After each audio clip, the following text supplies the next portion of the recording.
melempar ke obat-obatan. Nah, atau mungkin sampai menimbulkan gejala kayak seperti tadi, dia sesak nafas, sulit bernafas, kemudian dia tidak bisa makan dengan baik, tidak bisa minum dengan baik karena batuknya. Ya kalau seperti itu memang harus ada intervensi obat-obatan seperti itu. Jadi waspadanya ya di situ.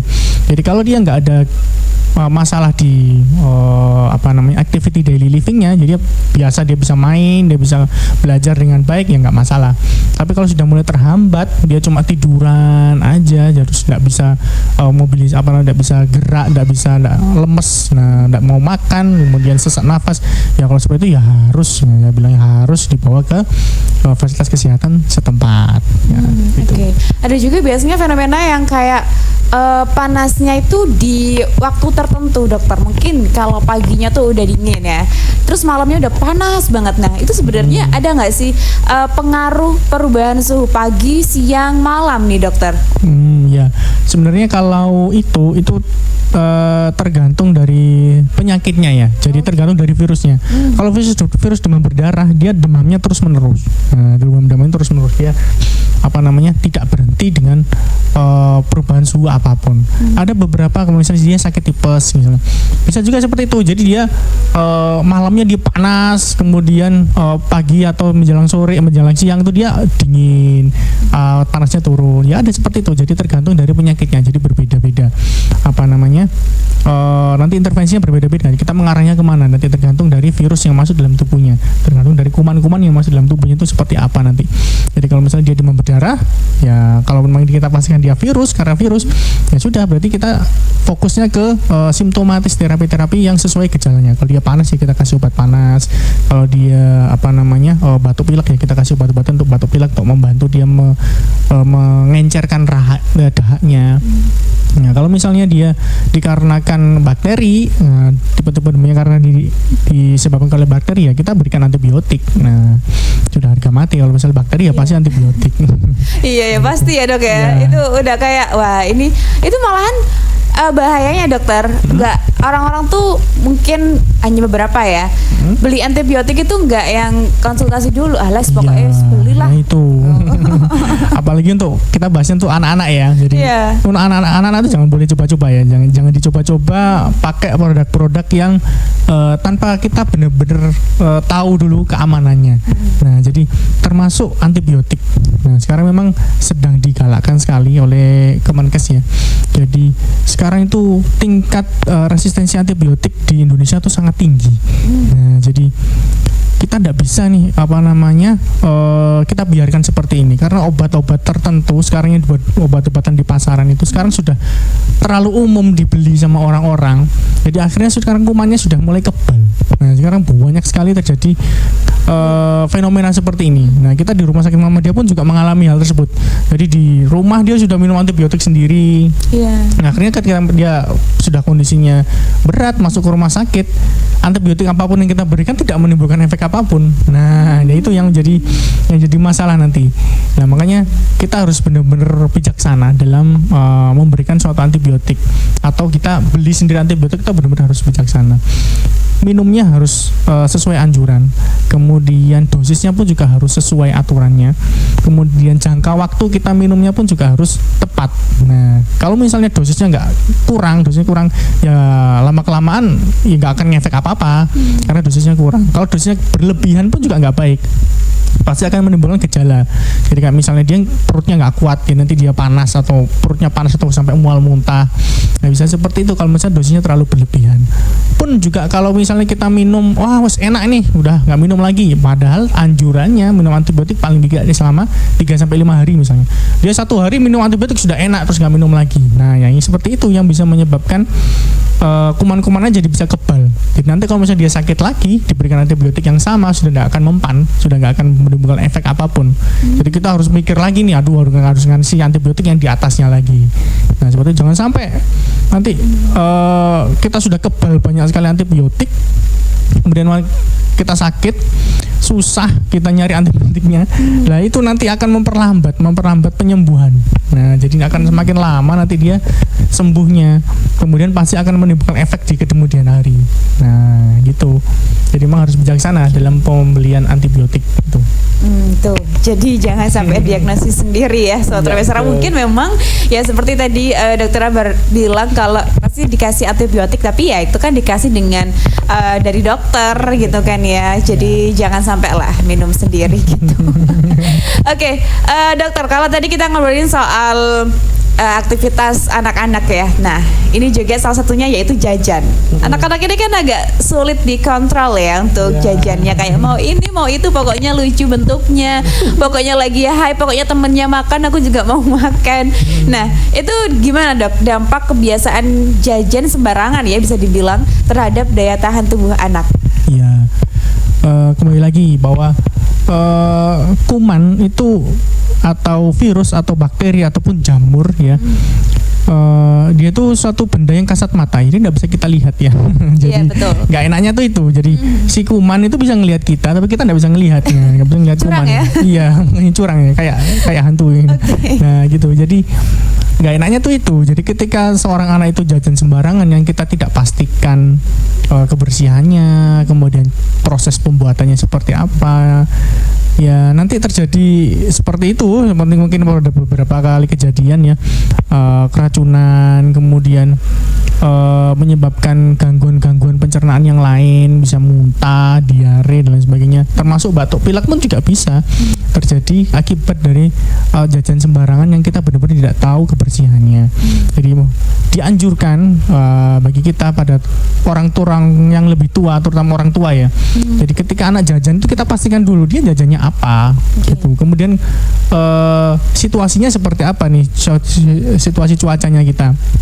Kalau kita cuacanya lagi dingin banget, makan es krim ya sebaiknya ya jangan. Nah gitu. Jadi walaupun si anak merengek-merengek ya, aduh mau es krim, nah lihat-lihat dulu cuacanya. Nah kalau cuacanya dia lagi panas, lagi musim-musim pancaroba kayak gini, ya boleh minum es, tapi ya jangan berlebihan. Nah karena apa?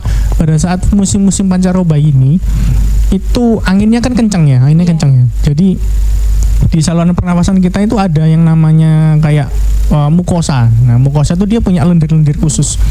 Nah pada saat musim-musim pancaroba kayak gini, karena anginnya dia kencang, itu mukosanya cenderung lebih kering dibandingin sama pada saat musim-musim yang biasa.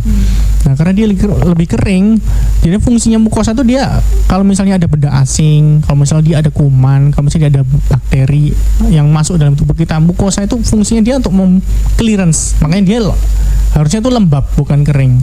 Nah, jadi ada lendir di situ untuk membantu mengclearance dari benda-benda asing, benda atau kuman dan lain sebagainya yang masuk ke dalam tubuh kita.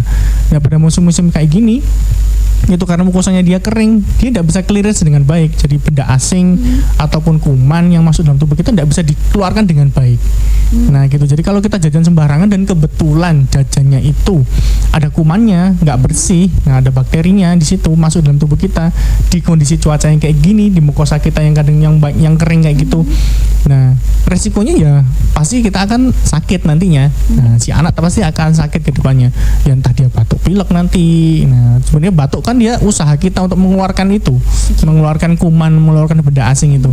Nah karena dia nggak bisa, ya makanya batuk jadi lebih ngetol. Ya, jadi karena nggak bisa mengeluarkan kuman-kumannya. Nah gitu. Nah itu biasanya yang makanya es terus gitu.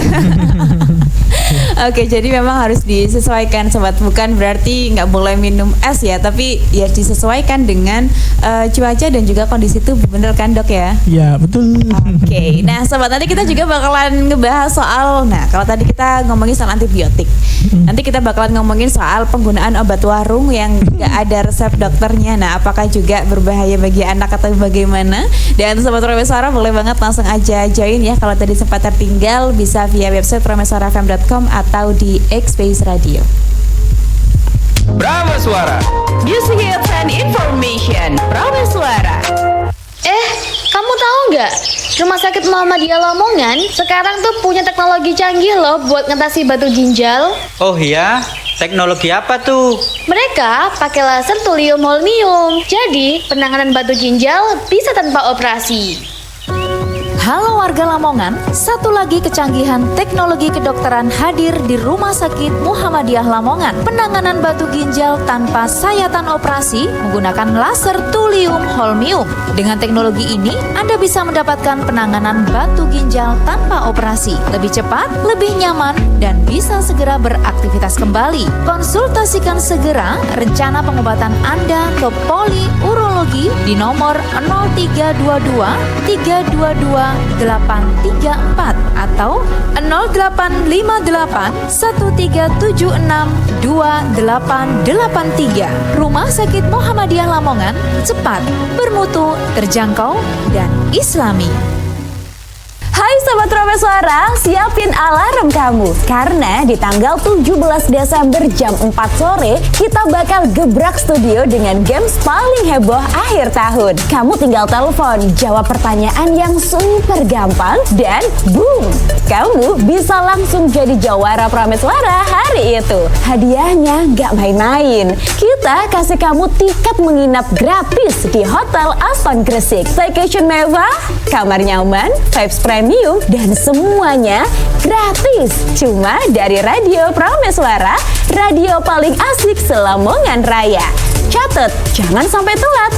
17 Desember jam 4 sore waktu Indonesia Barat. Live hanya di Radio Promes Suara. Siapin jari buat nelpon dan siapin otak buat jawab. Karena satu call kamu bisa langsung check in di Aston Gresik. Promes Suara 103,9 FM, Music Hits and Information. Kamu tahu nggak? Rumah Sakit Muhammadiyah Lamongan sekarang tuh punya teknologi canggih loh buat ngatasi batu ginjal. Oh iya, teknologi apa tuh? Mereka pakai laser thulium holmium. Jadi, penanganan batu ginjal bisa tanpa operasi. Halo warga Lamongan, satu lagi kecanggihan teknologi kedokteran hadir di Rumah Sakit Muhammadiyah Lamongan. Penanganan batu ginjal tanpa sayatan operasi menggunakan laser thulium holmium. Dengan teknologi ini, Anda bisa mendapatkan penanganan batu ginjal tanpa operasi. Lebih cepat, lebih nyaman, dan bisa segera beraktivitas kembali. Konsultasikan segera rencana pengobatan Anda ke Poli Urologi di nomor 0322 322 834 atau 0858 1376 2883. Rumah Sakit Muhammadiyah Lamongan, cepat, bermutu, terjangkau, dan islami. Promes Suara 103,9 FM, Music Hits and Information. Promes Suara 103,9 FM Music Hits and Information. Sobat Promes Suara, nah kita mau ngobrolin juga soal penggunaan obat warung nih dokter. Karena biasanya kan ya udahlah cepetnya kayak gimana gitu kan ya, maksudnya adanya juga itu apa gitu. Nah gimana dokter, penggunaan obat warung tanpa resep ini apakah bisa berbahaya bagi anak? Oke, obat warung ya. Sebenarnya obat warung itu tergantung dari obat yang dibeli. Kan kalau misalnya obat itu tertera jelas komposisinya, misalnya dia obat A misalnya, dia komposisinya paracetamol misalnya, paracetamol segini miligram gitu. Ya nggak apa-apa kalau misalnya dia komposisinya cuma paracetamol aja. Nah, cuma yang jadi masalah itu kalau tidak dicantumkan komposisinya dengan baik. Asalkan beli ini aja. Tetangga saya beli anaknya sakit sama kayak ini, terus kemudian diminumi obat ini enak nih. Nah, kita memakan mentah-mentah itu. Nah, itu yang tidak dianjurkan. Jadi memang kita benar-benar harus tahu dulu komposisi dari obat yang akan kita berikan kepada anak kita itu apa.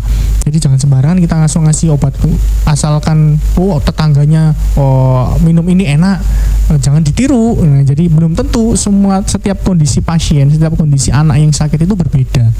Termasuk juga orang dewasa ya. Jadi obat-obat orang dewasa juga tidak boleh diberikan kepada anak-anak. Nah, jadi seorang anak itu bukan miniatur orang dewasa. Jadi dia berbeda. Jadi secara organ dia berbeda, kemudian secara daya tahan tubuh dia juga berbeda, kemudian metabolismenya juga berbeda. Jadi jangan disamakan. Kemarin si ayah minum obat ini enak nih, si anak sakitnya sama, dikasih aja obat yang sama kayak ayahnya. Jangan seperti itu. Nah, jadi anak-anak itu bukan miniatur orang dewasa, jadi berbeda. Jadi setiap anak yang sakit itu benar-benar harus kita telah dulu, ini kenapa, sakitnya apa. Kalau sakit batuk pilek atau mungkin dia cuma panas aja, panasnya sudah berapa hari. Kalau cukup panasnya cuma baru 1 hari nih panas, nah, kita jangan buru-buru langsung ngasih obat. Nah, bisa aja mungkin dia karena kurang minum. Nah, kita kasih minum dulu, kita kasih istilahnya kita resusitasi cairan, kita berikan cairan minum, minuman apa aja boleh, ya, asalkan jangan es ya pada saat dia panas ya, jangan es. Kemudian setelah kita resusitasi cairan, kita berikan cairan dengan baik, kok ternyata dia masih panas. Oke, berarti mungkin kita mungkin perlu nih obat-obatan. Nah, obat-obatan pun juga nggak instan ya. Jadi kita beli obat-obatan mungkin yang kita benar-benar tahu komposisinya untuk penurun panas, misalnya dia sirup banyak ya, komposisinya ini paracetamol misalnya atau ibuprofen. Kita berikan ke anak kita sesuai dosis yang dianjurkan di situ. Kemudian kita evaluasi lagi nih setelah kita berikan obat-obatan. Ternyata diberikan obat-obatan turun, alhamdulillah berarti aman. Nah, setelah aman itu, setelah panasnya turun, kita jangan langsung diam, jangan kita langsung sembuh lah. Tetap kita pantau. Nah, pantaunya apa ya? Tetap kita berikan cairan yang cukup, kita berikan makanan-makanan yang bergizi yang baik. Kemudian kalau perlu kita berikan multivitamin dan sebagainya. Nah, setelah itu baru setelah anaknya kita evaluasi baik 1 kali 24 jam, aman ya sudah, alhamdulillah. Kalau ternyata setelah diberikan obat penurun panas yang kita beli sendiri, kita tahu komposisinya sesuai dosis yang dianjurkan, kok nggak membaik nih si anak, kok masih panas aja nih. Oke, baru mungkin kita periksakan ke dokter. Dokter pun nanti pasti akan tidak akan memberikan obat yang sama, tidak akan memberikan obat dengan komposisi yang sama, dengan kandungan yang sama. Misalnya di rumah dia udah dikasih paracetamol panas nggak turun-turun, kemudian ke dokter nggak akan ngasih paracetamol lagi. Jadi dia pasti akan ngecek dulu, coba kita cek laborat nih. Nah, cek laborat apa sih yang menyebabkan dia panas. Nah, ternyata setelah cek laborat, ternyata dia demam berdarah. Ya oke, kalau demam berdarah ya kita nggak bisa kasih obat-obatan sembarangan lagi. Ini kita harus lebih agresif kalau misalnya dia benar-benar ke arah demam berdarah. Atau ternyata dia infeksi bakterial. Oke, berarti kita kasihkan antibiotik kalau seperti itu. Jadi nggak masalah kita pembelian obat-obat warung, obat-obat yang kita beli sendiri pun nggak masalah, asalkan kita benar-benar tahu komposisinya, kemudian tepat cara pemberiannya. Nah gitu masalah. Oke. Nah ngomongin soal cara pemberiannya, seperti juga Dokter Akbar kan bilang kalau misalnya itu obatnya buat ayah atau buat orang dewasa ya jangan dikasihkan ke anak kecil. Tapi dokter kalau misalnya kayak gini, itu kan misalnya satu pil ya. Nah itu kalau dibuat anaknya tuh jadinya setengah. Jadi maksudnya diparoin gitu loh, atau nggak seperempatnya gitu kan, dikecilin. Nah itu apakah sama aja nggak boleh atau gimana dok? Nah, kalau pada anak-anak kita ngitung obat itu berdasarkan berat badan. Nah, jadi kalau misalnya untuk ayah 1 tablet misalnya. Betul. Nah, untuk anak ya belum tentu setengah tablet, tergantung dari berat badannya si anak gitu. Jadi nggak bisa kita samakan. Si ayah 1 tablet, si anak pasti setengah. Ya nggak seperti itu konsepnya. Jadi kalau anak-anak itu kita menghitungnya tuh berdasarkan berat badan. Jadi kalau misalnya dia berat badannya 10 kg sama anak-anak yang berat badannya 15 kg, dosisnya berbeda. Nah, anak-anak yang berat badannya 10 kg dengan anak yang berat badannya 12 kg berbeda. Nah, perbedaan 1 kilo pun juga akan dosisnya berbeda. Jadi anak-anak yang berat badan 9 sama anak-anak yang berat badan 10 pun juga dosisnya berbeda. Jadi tidak bisa disamakan antara seorang anak kemudian orang dewasa cuma diparuh gitu aja, asalkan nggak apa-apa cuma separuhnya gitu.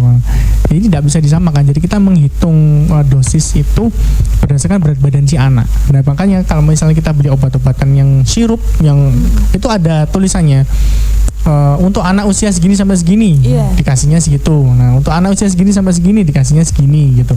Jadi kita benar-benar harus baca dulu itu. Jadi jangan disamakan. Nah kemudian kalau anak-anak berat badan segini dikasihnya segini. Nah itu pasti ada komposisinya nanti di kalau obat sirup ya.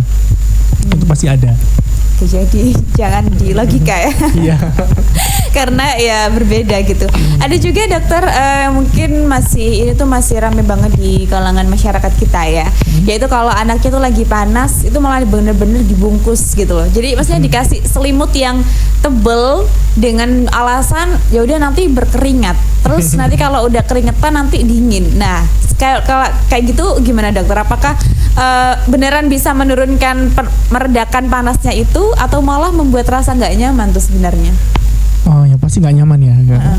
Kalau misalnya secara konsep, kalau misalnya kalau secara teori itu seorang anak yang panas, memang tidak dianjurkan untuk, menurut IDAI ya, Ikatan Dokter Anak Indonesia, itu tidak dianjurkan kita memakai yang produk yang ditempel di dahi itu, ya produk pasar yang ditempel di dahi itu tidak dianjurkan itu karena dia kan menimbulkan sensasi dingin di dahi. Nah itu nanti akan dibaca oleh otak. Nah kalau kita tempelkan itu akan dibaca oleh otak si anak. Loh, si anak ini kedinginan karena dia di dahinya ada sesuatu es yang dingin, jadi tubuhnya malah akan mengeluarkan panas yang lebih. Nah, jadi dia akan lebih panas nanti. Nah, kalau misalnya dia konsepnya dibungkus atau diberikan selimut itu sebenarnya secara teori tepat sebenarnya, karena memang kita berikan sesuatu yang hangat. Jadi kompresnya itu sebenarnya bukan kompres yang dingin, tapi kompres yang hangat di dahi si anaknya. Karena nanti akan dicerna oleh otaknya. Oh, ini anak ini panas nih, berarti kita harus turunkan suhunya. Nah, secara nggak langsung itu tubuh kayak gitu mekanisme pertahanannya. Jadi kalau kita diberikan selimut secara teori ya mungkin sama. Jadi memberikan sensasi seakan-akan tubuh kita itu sudah panas, jadi tubuh itu berusaha menurunkan suhunya. Nah, jadi itu seperti autoregulasi pertahanan diri sendiri sebenarnya, seperti itu. Tapi ya kembali lagi ke kenyamanan anak saja kalau saya pribadi. Kalau si anak kayak gitu, dia nggak bisa gerak, jadi nggak bisa nyaman dia. Jadi dia malah jadi nggak bisa tidur kalau misalnya seorang anak dibungkus selimut banyak sampai keringetan kayak gitu. Sebenarnya nggak masalah, tapi kenyamanan aja. Kalau dia nggak nyaman nanti berontak malah tambah menimbulkan cedera baru. Nah, dia jadi tambah lecet atau tambah apa gitu itu. Nah, karena kalau misalnya dia terlalu panas dibungkus sama selimut, nah itu kan otomatis tubuhnya jadi lembab. Nah, tubuhnya jadi lembab. Lembab itu juga disukai oleh jamur. Nah, jadi malah terkena jamur nanti dia. Nah, jadi kena tiba-tiba badannya gatal-gatal, ya, kena keringetnya banyak, lembab, jadinya badannya jadi gatal-gatal digaruk jadi lecet. Nah, jadi menimbulkan cedera baru nanti pada si anak itu. Jadi memang sebaiknya ya kompres aja, kompres hangat, ya, di dahi, di ketiak, dilipat paha, di kompres di daerah tersebut aja sudah cukup sebenarnya. Jadi tidak harus dibuntel selimut sampai kayak lemper gitu ya sebenarnya. Nah, tidak perlu. Ngomong-ngomong soal yang ditempel di dahi itu saya pernah dokter. Itu kan sebenarnya kan ada ya yang buat anak-anak ya. Terus betul. Tak pakai. Nah, jadi sensasinya iya benar dingin ya. Terus nanti tempelannya tuh jadinya tuh panas, terus kitanya dingin. Gitu dokter, tak kiranya nyerap gitu. Iya nyerap gitu kan. Oh berarti panasku diserap nih sama gelnya gitu. Oh gitu ya ternyata. Oke nih seru kan ya. Berarti ya sebenarnya sesuaikan dengan tubuh kita seperti itu. Kalau misalnya mau dibungkus pakai selimut boleh-boleh aja, tapi kalau terlalu tebal takutnya nanti nggak bisa nafas ya. Oke dokter. Terus kalau ngomongin soal nutrisi nih dok, apa sih yang paling sering kurang ya? Nutrisi yang paling sering kurang pada anak kalau di musim pancaroba kayak gini? Iya, oke. Untuk nutrisi ya, yang paling kurang ini tidak cuma untuk anak-anak ya, untuk orang dewasa pun juga. Menurut penelitian orang Indonesia itu konsumsi sayurnya paling rendah, termasuk salah satu yang terendah di dunia konsumsi sayurnya. Nah jadi memang tersindir aku. Iya. Jadi memang paling baiknya makanan yang seimbang. Jadi makanan seimbang itu antara karbohidrat, protein, lemaknya, kemudian seratnya pun juga harus seimbang semuanya. Jadi nutrisinya sebenarnya tidak ada patokan khusus. Kalau terutama pada saat kondisi cuaca yang seperti ini ya, tidak ada patokan khusus. Jadi karbohidrat segini, karbohidrat harus nasi misalnya, nggak mesti seperti itu. Atau sayurnya harus sayur ini, sayur A, sayur B, nggak ada patokannya. Yang penting dia sayur, kemudian dibantu dengan buah-buahan, kemudian proteinnya pun juga tepat, misalnya dia ikan ataupun daging ataupun mungkin protein nabati yang lain kalau misalnya dia vegan, ya nggak masalah. Jadi asalkan makanan nutrisinya itu seimbang di antara karbohidrat, protein, kemudian lemak, kemudian juga seratnya dia tercukupi semua. Nah jadi insya Allah aman kalau misalnya nutrisi yang dianjurkan itu sudah seimbang. Kalau misalnya dia nggak seimbang, dia cuma kebanyakan karbohidratnya, misalnya dia makan nasi goreng terus ya, nggak ada proteinnya, nggak ada telurnya, nggak ada ayamnya misalnya, dia cuma nasi aja terus nasi digoreng kasih bawang gitu aja, itu tidak dianjurkan karena memang kekurangan sayur, kekurangan protein juga seperti itu. Jadi memang dia kandungan lemaknya dia tinggi dari minyaknya, tapi dia karbohidratnya juga tinggi dari nasinya, tapi dia nggak ada lemaknya, nggak ada proteinnya. Nah itu yang tidak dianjurkan. Jadi tetap harus komposisinya seimbang antara karbohidrat, lemak, kemudian protein itu juga harus semuanya seimbang, dan juga serat. Sayur ya. Oke, saudara, jadi seimbang kayak gitu. Nah, kalau anak yang susah makan di dokter, apakah dia tuh otomatis punya imunitas yang rendah tuh? Oh iya, tentu saja. Jadi sebenarnya anak-anak itu gini, ketika dia lahir ke dunia, sini ya, ke lingkungan itu, pagar pertama adalah sebenarnya barrier utama itu adalah orang tuanya ya. Jadi kalau orang tuanya pada saat dia fase hamil itu dia memberikan nutrisi yang baik, nanti insya Allah dalam setelah dia lahir dia pun juga dalam kondisi yang baik. Kemudian kedua adalah dia vaksinasi itu dia kayaknya imunisasi itu kayak dia pagar. Jadi pagar atau barrier utama. Barriernya ketika ada kuman yang masuk dia dipantulkan oleh vaksin itu tadi. Nah kemudian yang lebih penting lagi adalah nutrisi. Nah nutrisi itu dia kayak atap dari rumah. Atap rumah. Nah, kalau misalnya dia nutrisinya tidak bagus, atapnya jadi bocor. Nah istilahnya seperti itu ya, atapnya bocor otomatis kuman pun lebih gampang masuk dibandingin sama orang yang tercukupi nutrisinya dengan baik. Nah gitu. Ini kalau yang lebih penting dokter, lebih penting vitamin tambahan atau makanan yang bergizi seimbang? Makanan tambahan atau vitamin tambahan atau makanan bergizi seimbang? Tentu saja. Kalau ini jawabannya pasti bergizi seimbang. Makanan yang bergizi seimbang. Karena namanya vitamin tambahan itu cuma tambahan aja. Ya, jadi dia bukan utama. Jadi yang utama ya makanan pokok ini. Jadi makanan yang bergizi yang seimbang ini yang jadi bahan bakar utama untuk tubuh untuk melawan kuman-kuman, untuk mempersiapkan kita melawan infeksi, kemudian untuk membantu kita tumbuh kembang. Nah, itu adalah makanan yang seimbang. Vitamin tambahan ya komposisinya cuma vitamin aja. Vitamin pun bisa didapatkan dari makanan yang seimbang itu tadi.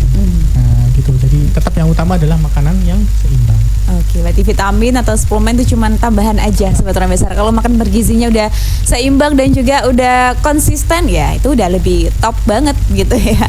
Nah, in this economy dokter, gimana cara memenuhi gizi anak juga dengan yang mungkin ya kondisi ekonominya terbatas, Dok? Oke. Sebenarnya makanan yang bergizi itu tidak harus mahal. Tidak harus mahal. Jadi sebenarnya banyak kok pilihan-pilihannya itu. Selalu ada pilihan plan B. Kalau misalnya dia untuk protein misalnya, salmon ternyata bagus ya, dia proteinnya tinggi, kemudian mengandung omega dan lain sebagainya, omega 3, omega 6 dan sebagainya. Oke. Salmon memang bagus, tapi kan ada pilihan yang lain yang lebih murah. Kita punya lele itu juga jangan salah, lele itu jangan di underestimate. Lele murah meriah dan dia gizinya pun juga tinggi, proteinnya dia pun juga nggak kalah sama salmon. Nah gitu. Jadi nggak harus semua makanan yang seimbang itu mahal ya. Enggak. Jadi sayur pun juga gitu. Sayur kan berapa sih sayur di pasar, beli 10.000 aja sudah bisa dapat banyak kan. Beli sayur sop itu sudah sangat cukup sekali untuk memenuhi kebutuhan kita. Jadi nggak harus mahal. Jadi untuk in this economy I think there's always plan B for everything ya. Jadi kayak karbohidrat pun nggak harus yang wow banget lah, harus beras khusus yang harus apa gitu. ya harus beras yang biasa aja pun nggak masalah. Lebih chill aja ya, Iya, jadi kita itu nggak perlu terlalu ribet kalau urusan makanan yang bergizi itu, yang seimbang itu. Sebenarnya ada banyak pilihan, tergantung mau mengolahnya, mau make, kemudian mau belajar cara mengolahnya atau tidak. Nah, jadi memang tergantung kita mau tahu ilmunya apa enggak sebenarnya. Jadi pilihannya banyak sebenarnya. Tempe pun juga sebenarnya murah meriah kayak gitu, juga proteinnya pun juga tinggi. Tahu juga kayak gitu. Jadi sebenarnya banyak pilihannya, cuma kita aja yang belum tahu kadang-kadang. Soalnya biasanya kan kadang hektik juga dokter, apalagi ini kan Nataru ya. Wah, mepet-mepet mau tahun baru nih, semuanya serba mahal gitu Sobat Profesor. Tapi ternyata ada kok yang lebih murah dan juga itu bergizi. Apalagi mungkin gizinya malah lebih banyak lagi. Contohnya kayak lele tadi. Lele kalau misalnya kalau dipelihara itu juga, wah itu kita mukbang lele jadinya, soalnya gampang juga melihara lele Sobat Profesor. Oke, kalau ngomongin soal madu dokter, madu dan herbal. Nah ini biasanya kan kalau anak itu atau kita lah minum madu aja gitu, nanti bakalan imunitasnya tinggi. Nah itu apakah aman juga untuk semua usia anak dok? Ya, madu memang bagus ya, aman juga untuk usia. Tapi untuk bayi sebenarnya tidak dianjurkan. Bagi tetap atau bayi ya utamanya ya ASI gitu.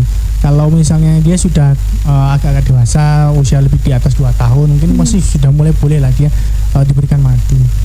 Tapi kalau misalnya diberikan madu saja tapi kita nggak aware sama yang lain, yang utamanya itu adalah makanan gizi dan seimbang itu tadi, makanan bergizi dan seimbangnya kita nggak aware, makanannya masih awur-awuran, kemudian jajannya pun juga masih sembarangan, ya sama saja nanti. Nah gitu. Ditambah lagi kalau misalnya si anak kurang gerak, mungkin dia sukanya main gadget terus, nah itu juga akan mempengaruhi daya tahan tubuhnya juga dia nanti. Walaupun dikasih madu 1 tong, 1 gentong pun juga kalau dia nggak ada geraknya, makanannya dia nggak seimbang, ngemilnya pun juga dia nggak sehat, ya sama saja nanti. Jadi kembali lagi ke pokok utamanya adalah makanan bergizi dan juga seimbang. Ketika kita sudah memenuhi itu, kemudian oke lah, nggak masalah Anda tambahkan lagi makanan yang lain, multivitamin tambahan, mungkin madu, herbal silakan, nggak masalah.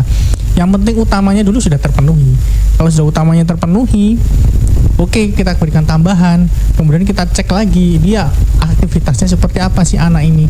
Kalau dia aktivitasnya cuma gadgetan mulu, dia maba mulu ya sulit. Kalau misalnya dia mau sehat kayak gitu tuh susah. Jadi dia memang harus dibantu juga dengan aktivitas yang dia gerak, benar-benar gerak. Itu juga akan membantu dia nanti akan tumbuh dengan baik. Jadi nanti dia akan tulangnya terlatih, ototnya terlatih, kemudian organ-organnya di dalam tubuhnya dia jadi akan terlatih juga. Pertumbuhannya dia juga akan lebih bagus dibandingin sama anak-anak yang kurang beraktivitas. Nah, seperti itu. Oke. Dan juga untuk Sobat Profesor yang belum bergabung bisa langsung aja ke website profesorfm.com ya. Nanti kita bakalan ngobrolin lagi soal kalau seperti itu langkah pencegahannya kayak gimana. Nah gitu sobat ya. Jadi kamu stay tune aja di 103,9 FM. Kamu tahu nggak? Rumah Sakit Muhammadiyah Lamongan sekarang tuh punya teknologi canggih loh buat ngatasi batu ginjal. Oh iya, teknologi apa tuh? Mereka pakai laser thulium holmium. Jadi, penanganan batu ginjal bisa tanpa operasi.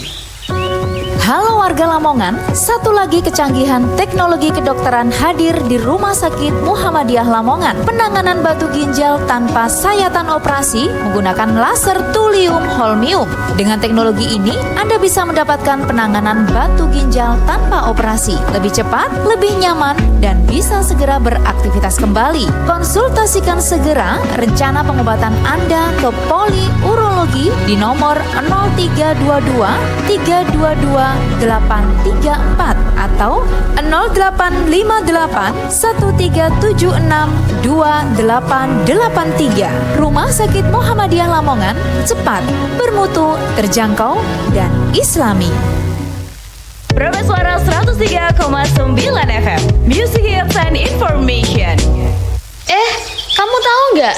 Rumah Sakit Muhammadiyah Lamongan sekarang tuh punya teknologi canggih loh buat ngatasi batu ginjal. Oh iya, teknologi apa tuh? Mereka pakai laser thulium holmium. Jadi, penanganan batu ginjal bisa tanpa operasi.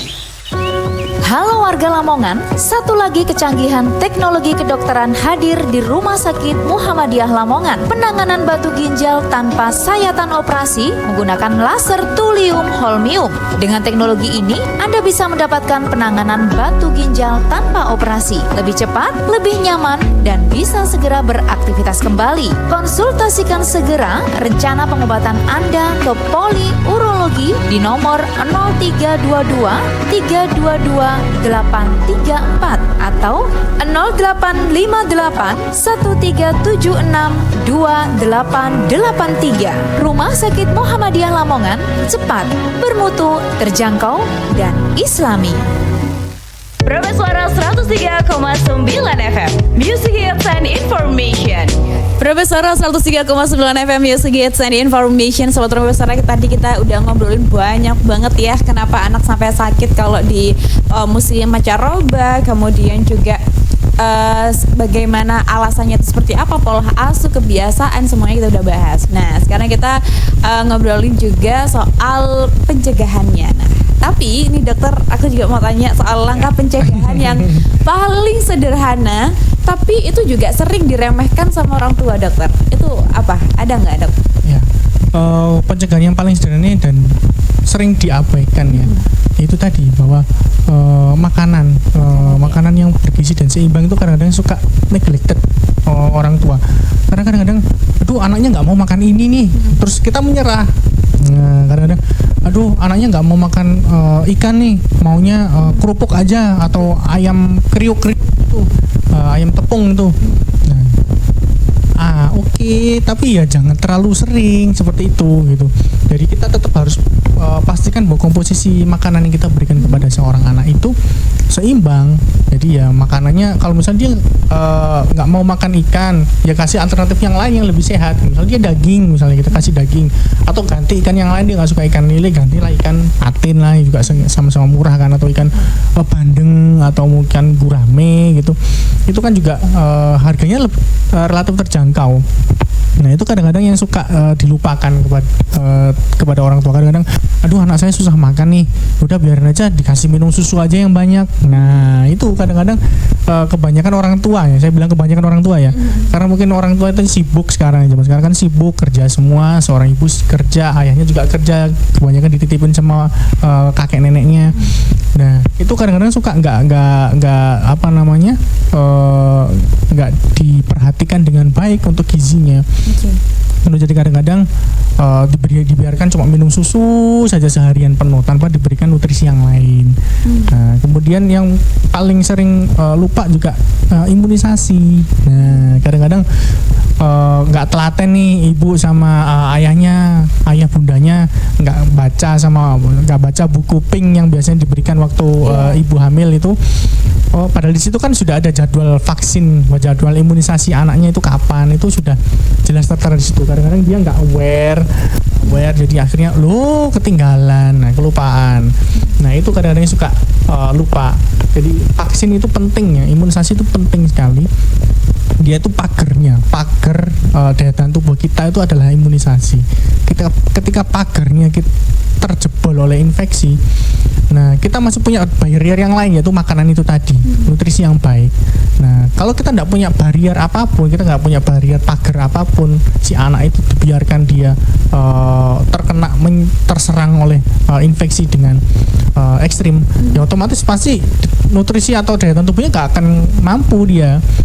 akan mampu menahan gempuran kumannya. Nah gitu, jadi biasanya yang paling sering terlupakan adalah dua hal itu. Jadi antara imunisasi dan juga nutrisi yang seimbang. Nah, ketika di musim-musim kayak gini, dua hal itu menjadi sangat penting sekali. Karena normalnya fisiologisnya manusia pada saat musim-musim kayak gini memang daya tahan tubuhnya cenderung lebih turun. Makanya lebih gampang batuk, lebih gampang pilek, lebih gampang terkena diare, lebih gampang penyakit-penyakit yang lain itu menyerang tuh pada saat musim-musim kayak gini. Jadi dua hal itu antara imunisasi dan juga nutrisi itu menjadi lebih penting di fase-fase musim sekarang. Gitu. Oke, jadi pondasinya yang dikuatin ya dokter ya berarti ya, imunisasi, mulai dari imunisasi, kemudian juga makan yang bergizi seimbang gitu, seterusnya. Jadi jangan sampai nggak seimbang, takutnya nanti minumin susu Iya, terus itu ya. biasanya yang sering kayak gitu. Iya, ini takutnya malah kememplokan. Oke, Dokter Akbar, boleh deh kasih pesan terpenting gitu ya yang mungkin ingin dokter sampaikan agar orang tua atau siapapun yang lagi dengerin di siang hari ini juga nggak menyesal di kemudian hari. Monggo silakan dokter. Oke, kembali lagi ke judulnya adalah panduan kesehatan anak ya di fase pada musim-musim pancaroba kayak gini. Jadi yang pertama yang penting adalah kita meningkatkan daya tahan tubuh anaknya dengan cara apa? Ya dengan cara makan makanan yang bergizi dan seimbang. Kita pastikan makanan-makanan yang masuk dalam tubuh anak kita itu makanan yang baik untuk tubuhnya. Nah, kemudian yang kedua adalah pada fase-fase musim kayak gini itu kita cenderung kekurangan cairan. Jadi kita cukupilah cairan si anak. Jadi dia disuruh banyak minum tidak masalah. Tidak ada aturan khusus minumnya harus berapa gelas per hari, tidak ada. Selama semaunya dia. Jadi maunya dia minumnya 8 gelas per hari nggak masalah. Dia maunya 12 gelas per hari nggak masalah. Asalkan dia tidak ada penyulit kayak misalnya dia gangguan di ginjalnya. Nah gitu. Insya Allah kalau anak-anak jarang sekali jadi gangguan di ginjalnya. Jadi minumnya semaunya dia. Jadi tidak ada aturan khusus harus berapa gelas per hari. Kemudian jangan lupa untuk anak-anak itu juga yang lebih penting adalah tidur. Nah, pola tidur itu juga sangat penting untuk anak-anak. Selain karena dia untuk istirahat diri, tidur itu juga diperlukan si anak untuk dia tumbuh kembang. Nah, jadi pada saat dia tidur, pada saat dia malam hari itu dia dibutuhkan untuk dia regenerasi sel dan juga dia pertumbuhan tulang, pertumbuhan ototnya terjadi pada saat malam hari. Nah, gitu. Jadi jangan lupa kita juga harus mencukupi tidur dari si anak itu, pola tidurnya si anak. Kemudian selanjutnya adalah jangan lupa yang penting juga adalah menjaga kebersihan lingkungan. Nah, gitu. Jadi pada saat musim-musim kayak gini, di angin yang kencang kayak gini, debu-debu juga sangat banyak sekali bertebaran, termasuk juga pada saat angin kencang itu terbawa juga spora-spora jamur. Nah, itu alangkah baiknya kita lebih menjaga kebersihan kita, lebih sering dibersihkan, lebih sering disapu, lebih sering dipel kayak gitu pada musim-musim kayak gini. Nah, gitu. Kemudian selanjutnya adalah yang penting juga adalah imunisasi. Kemudian, nah itu jadi imunisasi adalah pagernya daya tahan tubuh. Jadi ketika imunisasi kita terpenuhi dengan baik, terlaksana dengan baik imunisasinya, insya Allah pagernya berlapis-lapis. Nah, kalau pagernya berlapis-lapis, kuman sangat sulit sekali untuk masuk ke dalam tubuh kita.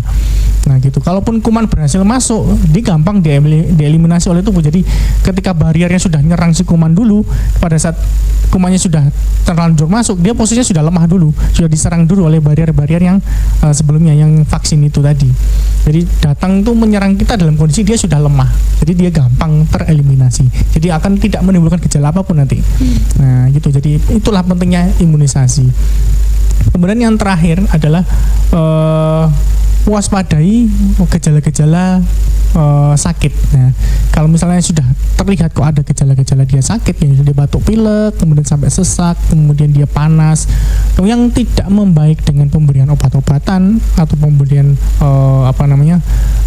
obat-obatan yang simptomatis tidak membaik, ya otomatis kita harus lebih waspada lagi. Oh, kita harus bawa ini ke dokter atau kita bawa ke fasilitas kesehatan setempat yang ada fasilitas untuk mengetahui, oh ini sakitnya A, B, C, D. Nanti kita bisa memberikan terapi yang sesuai dengan sakitnya si anak itu. Jadi harus lebih waspada. Nah, gitu. Oke, terima kasih Dokter Akbar ya. Ini luar biasa sekali Sahabat Suara ya untuk edukasinya soal kesehatan dan juga apalagi sekarang kan udah musimnya musim pancaroba juga Sahabat Suara. Tetap sehat selalu ya.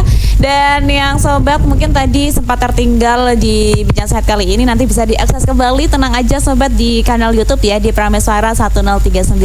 Terima kasih Dokter Akbar berkesempatan hadir di Bincang Sehat kali ini. Sehat-sehat terus untuk Sobat Prameswara, juga sehat-sehat terus ya. Kami pamit sobat. Wassalamualaikum warahmatullahi wabarakatuh dan sampai jumpa. Prameswara 103,9 FM, Music Hits and Information. Kamu tahu nggak? Rumah sakit Muhammadiyah Lamongan sekarang tuh punya teknologi canggih loh buat ngatasi batu ginjal. Oh iya, teknologi apa tuh? Mereka pakai laser thulium holmium. Jadi, penanganan batu ginjal bisa tanpa operasi. Halo warga Lamongan, satu lagi kecanggihan teknologi kedokteran hadir di Rumah Sakit Muhammadiyah Lamongan. Penanganan batu ginjal tanpa sayatan operasi menggunakan laser thulium holmium. Dengan teknologi ini, Anda bisa mendapatkan penanganan batu ginjal tanpa operasi. Lebih cepat, lebih nyaman, dan bisa segera beraktivitas kembali. Konsultasikan segera rencana pengobatan Anda ke Poli Urologi di nomor 0322 322 834 atau 0858 1376 2883. Rumah Sakit Muhammadiyah Lamongan, cepat, bermutu, terjangkau, dan islami.